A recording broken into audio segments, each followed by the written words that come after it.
速接近大军。回应立功，第7魂技，七杀真身破自诀。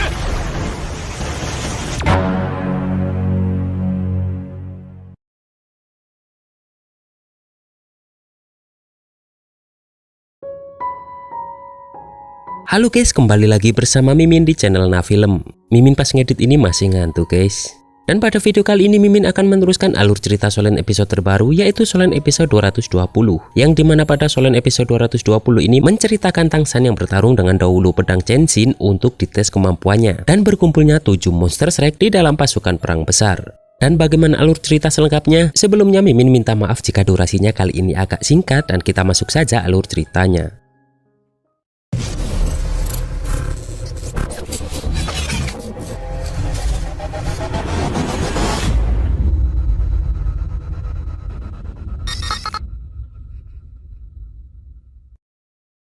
Di sini terlihat Bibi Dong di kediamannya yang sedang memulihkan martial soul keduanya yang terluka parah. Teringat hal itu, Bibi Dong sangat marah karena jika tak dihalangi oleh Tang San, maka martial soul keduanya pasti sudah memiliki cincin jiwa 100.000 tahun.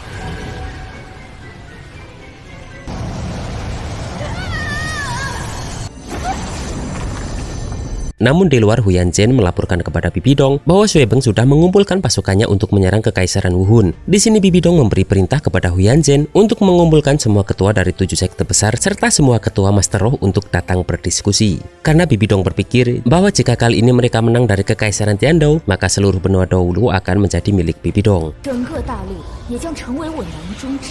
Tak lama semua pemimpin sekte besar berkumpul seperti yang diperintahkan Bibi Dong. Bibi Dong pun mengiming-imingi akan mewujudkan apapun keinginan mereka asal bisa mengalahkan Kekaisaran Tiandou kali ini. Apalagi sekarang Kekaisaran Xingluo sudah diatasi oleh Hulina dan pasti tak bisa mengikuti perang. Bibi Dong pun tahu jika pasukan Tiandou akan melewati lokasi yang berbahaya, maka Bibi Dong mengatur rencana untuk mempersiapkan semuanya di tempat yang akan dilewati pasukan Tiandou tersebut. Bibi Dong pun memerintahkan kepada sekte Naga Suci, sekte Harimau Hitam, dan sekte Macan Tutul Api, serta sekte Kambing Taois untuk menyiapkan pasukan dan berpencar menjadi 4 kelompok, dan mereka akan ada di garis depan.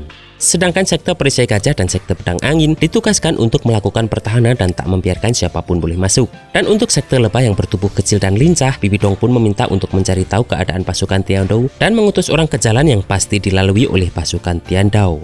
Dan masih ada satu tugas lagi untuk sekte Lebah yang masih Bibi Dong rahasiakan.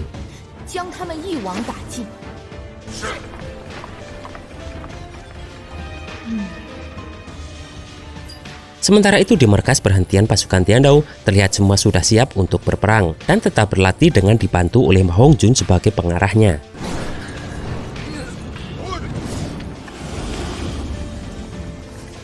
Rongrong pun terlihat langsung memeluk ayahnya sambil bertanya kenapa memberikan posisinya kepada Rongrong, sedangkan Ning Fengzi masih dalam masa kejayaan. Dan Ning Fengzi mengatakan jika di bawah kepemimpinan Rongrong, pasti sekte 7 Upin Pagoda kelak harus disebut sekte 9 Upin Pagoda. Dan posisi ketua memang harus diduduki oleh orang yang berkemampuan, maka kelak mereka pasti akan berjaya lagi. Tak lama kemudian Chenshin pun merasakan bahwa ada 2 orang yang salah satunya mempunyai kekuatan mental jauh di atas Chenshin, datang dengan cepat mendekati pasukan utama.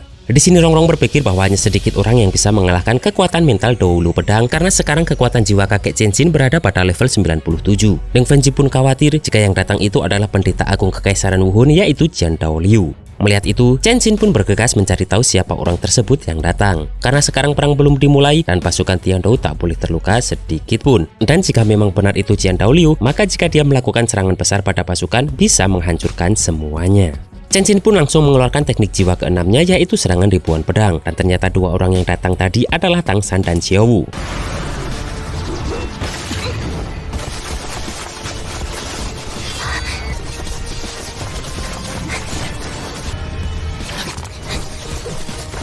Melihat Xiao Wu akan terkena pedang, Tang San pun menggunakan langkah bayangan hantunya.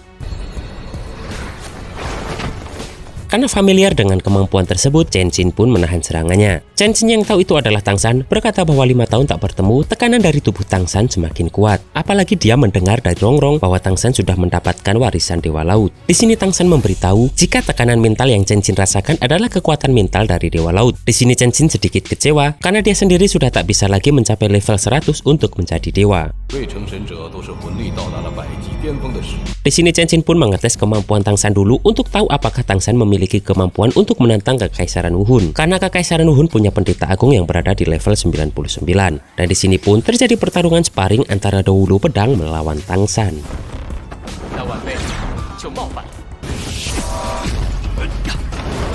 Sementara Flander sedang ngobrol dengan Hong Jun yang sudah menjadi kurus sekarang, melihat ledakan di langit dan langsung menuju ke tempat sumber ledakan terjadi.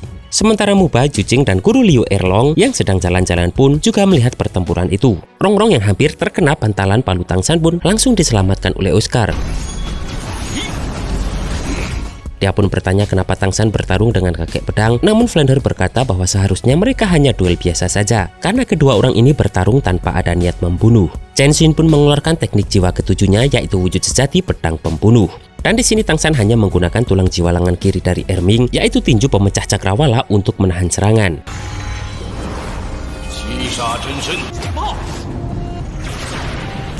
Di sini Flander terkejut karena serangan terkuat di dunia jiwa milik kakek Chen Xin bisa ditahan Tang San hanya menggunakan tulang jiwa saja. Jujing pun merasa bahwa dia belum pernah melihat Tang San menggunakan teknik tersebut. Di sini Hong Jun mengingatkan Flander untuk tak lupa jika Tang San adalah monster dari segala monster. Dan Mube menyadari jika selama mereka berpisah dari Tang San, sekarang Tang San sudah mencapai titel Dou Lu.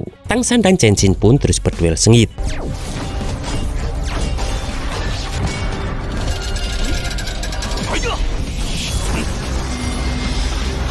Di sini Tang San mengeluarkan lagi teknik lengan kirinya, yaitu hantaman gravitasi untuk menahan serangan ribuan pedang kakek Chen Xin.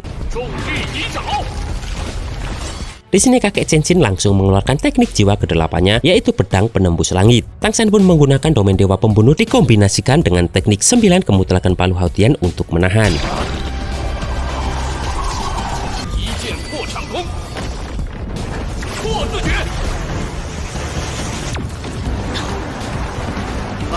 Melihat ledakan itu, Xiang pun langsung terbang untuk melihatnya. Menyadari bahwa Tang San bukan lagi Dou Lu jiwa, Chen Xin pun membacakan mantranya untuk serangan terkuatnya, yaitu teknik master pedang Chen Xin.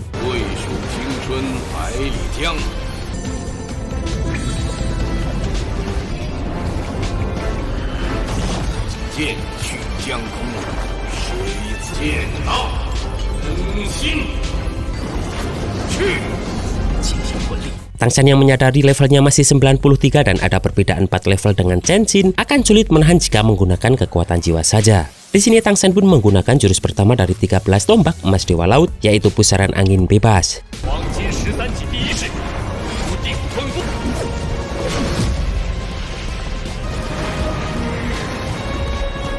Serangan itu pun berhasil membuat Chen Xin tak bisa bergerak, dan pedang dari Chen Xin hanya Tang San pentalkan sedikit saja yang mengakibatkan getaran yang begitu kuat.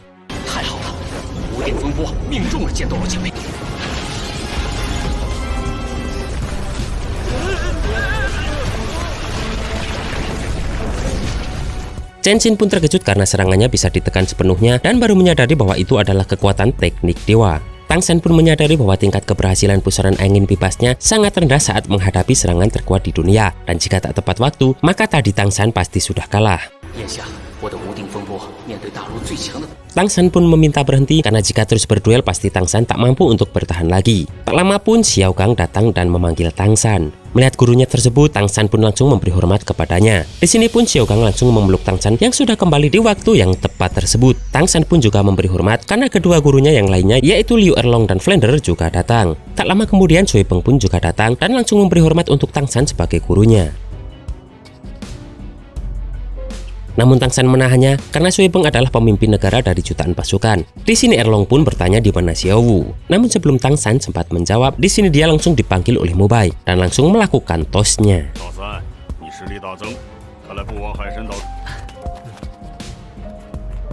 Di sini Tang San berkata bahwa kali ini 7 monster Shrek benar-benar sudah lengkap, dan dari samping kiri terlihat Xiao Wu yang datang mendekati mereka.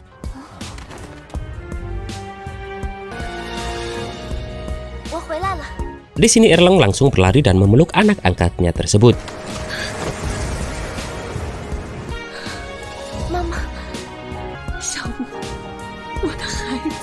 Di sini Xiao pun berjanji bahwa dia tak akan meninggalkan mereka lagi. Zhu Jing pun bahagia karena Tang San berhasil membangkitkan Xiao Wu.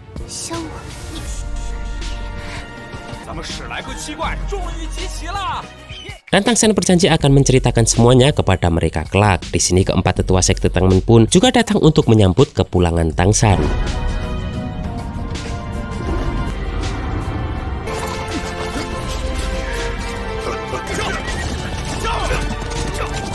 Melihat Bai He, siang-siang pun langsung memeluk kakeknya tersebut. Karena semua pasukan sudah berkumpul, Tang San pun memberi hormat kepada Sui Peng dan akan memimpin sekte Tangmen. Di sini Sui Peng pun juga berterima kasih karena Tang San bisa datang memimpin pasukan.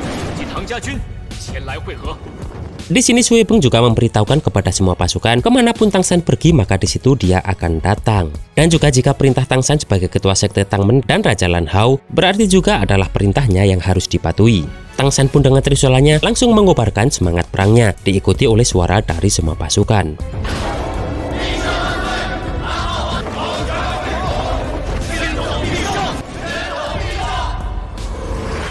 Dan pada Solen episode 221 minggu depan, semua pasukan Kekaisaran Wuhan sudah menyebar untuk memulai perang. Dan juga Yue Guan yang sangat bersemangat untuk membalas dendam karena kematian Gui Mei waktu itu.